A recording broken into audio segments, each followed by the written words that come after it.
Hello and welcome to another episode of Work 2.0, the podcast. I'm your host, once again, Rachel Wells, and this is where we talk about all things AI, money, leadership, and the future of work. Today, I'm delighted to be joined by Ian Bell. He is the Senior Vice President of Talent, Global Talent Management. My bad. You just told me and I forgot already.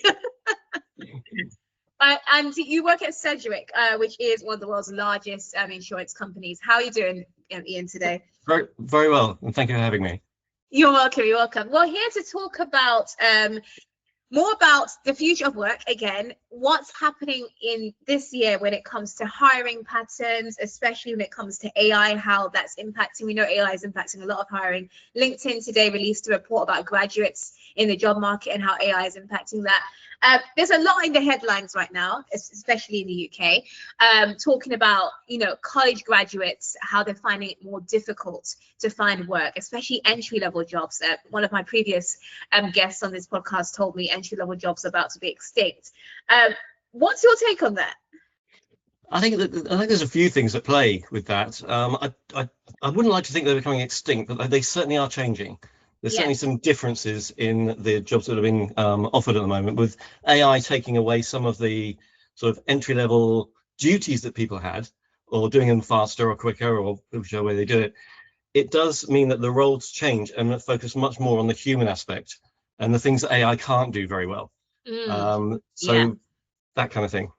I'm glad you mentioned that. Last night, I was interviewing, what they call the father of AGI, AI research scientist, and he said to me that potentially in a couple of years, we could get to the point where jobs are completely eliminated, eventually, and all that will remain is kind of human relationship building and human skills. So I'm glad you mentioned that, because that's like a common theme here with AI progressing the way it is, and so rapidly as well. What remains is that human connection and touch. So what would be your advice then to entry level or to graduates who want to kind of lean into those skills? What are the human skills that they should focus on? Well, I think it's not about abandoning their AI capabilities. I think that there's acknowledging the place that AI has, especially in the workplace now, and that's evolved massively over the last couple of years. But I think it's just about how that has been used, the insights that have been drawn from it, and how they've been presented. So doctors are using AI to help diagnose patients. But if I was being diagnosed with an illness, I'd much rather a human told me that than read a serious illness diagnosis from AI. Equally, if that illness was then cured, I'd like to receive that news from a human as well. So it's kind of, it does mean that people have to show how they've used AI, and then what impact that's had, and how they've added a human element to that, how they've added empathy to that, how they've added collaboration to that, or compassion or kindness or whatever. I think that's the key. Kind of a hybrid approach. It's being able to tell that, telling the story of what situation were you in, what were you trying to do, what did you decide to do with AI, how did you interpret that, and what was the outcome, regardless of whether the outcome is good or bad. It's the ability to then discern that. Yeah, totally. I totally agree. Well, from your perspective as a SVP, what's your take on, what hiring managers, or what you train your hiring managers and talent team to look out for in terms of like the underlying soft skills, which we also call power skills? What do you tell them to look out for when it comes to applications, like from graduates or even people at more like middle career levels? Okay, I think there's a few things to unpack there. Firstly, so my role, I look after our leadership development. So it's the role that a leader would have in hiring people, as opposed to, we have a highly talented talent acquisition team that know way more about this than I do. In terms of the process. But in terms of what we're looking for, it's the ability to demonstrate that we've taken in information and we've applied it again in that human context, and then learned from it.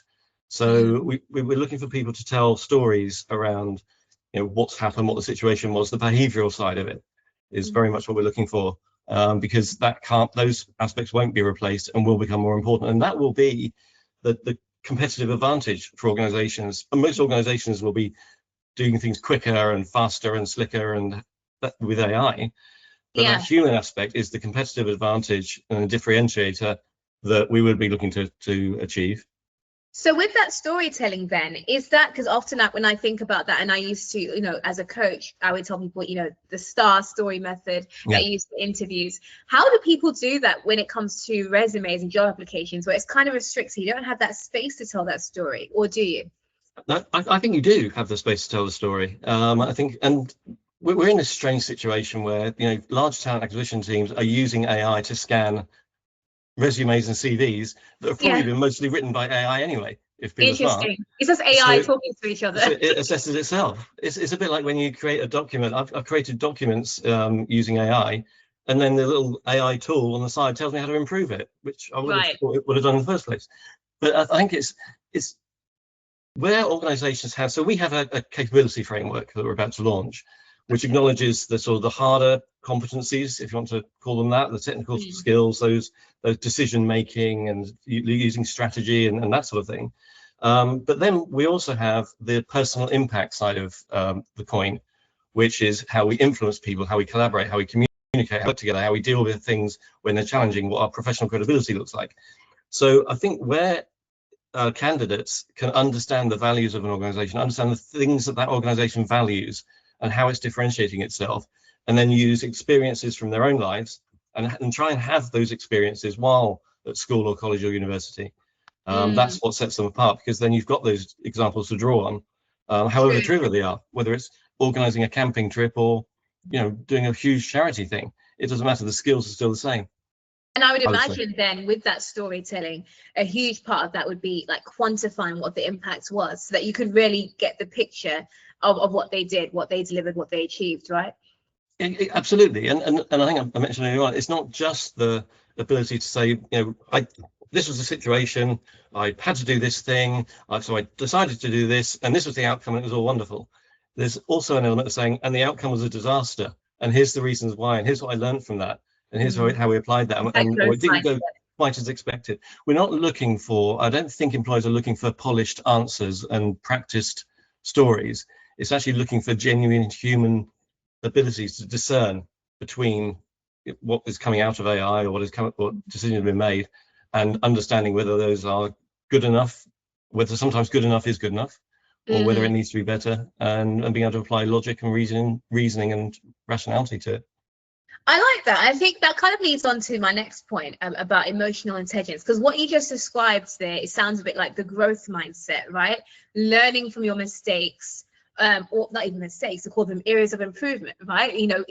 Life experiences, learning from them, seeing, okay, what can I do better? How can I iterate? How can I improve on that? What should I not do again? As opposed to, oh my days, this is terrible, I don't want to encounter that again. That's the mindset that you're encouraging these graduates to have, and not just graduates, but professionals at any level could actually learn from this, right? So when it comes to, you have artificial intelligence, and then you have emotional intelligence. Is it like a case of, I think you probably partly answered this, but do you think it's a case of one being more important than the other, or are they both equal? Like, what's your take on that? I think there's probably an obvious answer to that, in that they're both important. But it's contextual, isn't it? It's kind of based on what the task is. So we do an engagement survey each year, and our colleagues are very engaged in our engagement survey, and we deliver that to our sort of 30,000 colleagues around the world. And the interesting thing that we can do with AI now, for example, AI is much better at analysing the comments we get.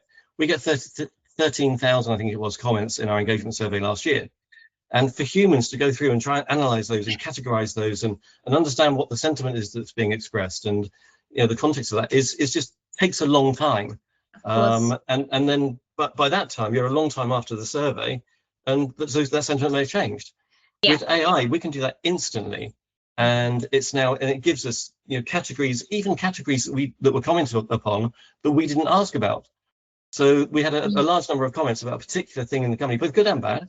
And we didn't even ask the question about it. We absolutely will do next time. But that sort of thing that it surfaces is amazing. But then, without the emotional intelligence to know what to do about that is the thing. And that's where the humans need to come in, and the human aspect needs to come into the fore to address whatever it was. Or even we asked from the comments, we asked it, what are our colleagues telling us that they like and appreciate about their leaders? And for it to come out and say they like to be supported, they like to get feedback, whether it's constructive or reinforcing, they like to grow and develop, all the things that everyone is telling everyone that that's what leaders should be doing. But this is our colleagues telling us we like it when our leaders do that, which is, again, really good. That's a really good use of AI, because we then can start to encourage those behaviors within our leaders. Oh yeah, absolutely. I love that. It's again that hybrid approach where you're using AI for the, the admin, the actual tool kind of technical side of things, and then it's a matter of what are you going to do with it now that you have the information, now that you have those insights, that data, what are you going to do with it? And that part can't be automated. That's your human side, right? And exactly. I love that. What would be your advice to, let's say, stepping aside from job candidates, let's say people are in their work right now, they're employed. What would be your advice to them when it comes to demonstrating their emotional intelligence, that human side, those skills in work? What was one step that they could take in their jobs right now? I think it would depend what role they're in. I think from a leadership perspective, which is sort of where I tend to come from. I think it's acknowledging that while AI can take away some of the sort of the mundane routine tasks, there was some job satisfaction in those. There is job satisfaction in solving things for people, in getting an answer to someone, in demonstrating your expertise. So that job satisfaction needs to come from somewhere else now. And it needs to come from leaders highlighting when someone does show that human element, when someone does take the time to help someone. And that's harder now if people are working in a hybrid situation. So I think it's acknowledging those behaviors when they come to the fore, and recognizing and valuing them, so that people get the job satisfaction that maybe has been replaced from being reactive. Being reactive is kind of not a bad thing if your role is to react to things. If AI is now doing some of that reacting, I'm going to need to get my satisfaction from somewhere else. So I need that to be rewarded and recognized for the behaviors that really are going to matter and have an impact. Of course, absolutely, 100% agree. And finally, I think my question to you would be, when it comes to how saturated the job market is right now, you've got tons of layoffs, which are a lot of them AI induced. You have people who it's taking much longer to get into work. A report was saying because of AI resumes, ironically, everyone looks the same. So now it's harder to distinguish between what's real experience and what's not. So it's making hiring cycles longer. So what is something that job candidates in today's extremely tough market can do to really, maybe something that's outside the box, maybe may not be in their resume, it could be something else. What can they do to really stand out and make it easier for them, especially if they're a graduate, to land their first job? I think it's probably around understanding what it is that employers are most worried about, if you like, at the moment. And I think most employers and organizations, certainly of our size, are going through significant transformations. And it's the ability to show confidence without feigning certainty in what's going to happen. So if people have, and showing curiosity and demonstrating opportunities where you've had to react to change, where you've had to be resilient, and how you've rolled with that, and how you've thrived in that situation, or again, what you learned from it if you didn't.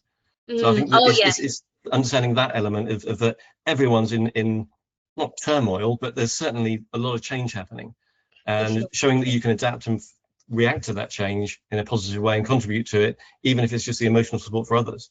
I think it will stand out differently to a lot of people who are listing their abilities and their traits.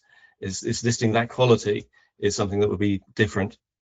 It's interesting you said that, because a recurring theme that I'm seeing in job descriptions and job adverts is we're looking for someone who can thrive in ambiguity. I keep seeing that a lot, and that's across different job titles at different levels, not just in startups, obviously, but in other places where, traditional organizations that have been around for the longest.